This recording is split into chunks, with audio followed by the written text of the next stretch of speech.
show you how to replace the pipe cap that's usually found in the front yard. Let's get into it. So what happened is that my dad was mowing the grass and the mower accidentally broke that cap.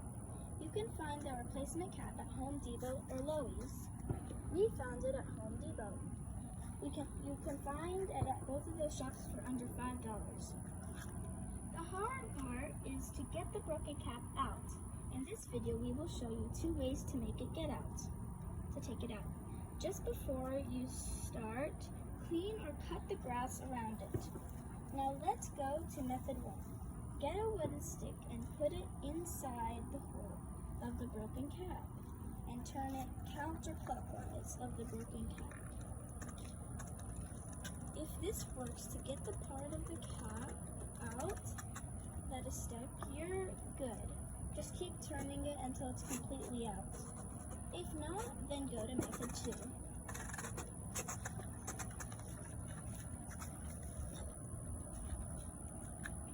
Method 2 is get a hammer and give the broken cap a few gentle hits or strikes. Then try to turn the broken cap with the other side of the hammer or the stick, or the wooden stick. This should be good enough to make it turn. Then you can put in the new one. Make sure you turn it clockwise so it will be tightened and secure inside. Please subscribe and like to the video if you liked it. Turn on your notifications so you know when more videos are coming out. Thank you.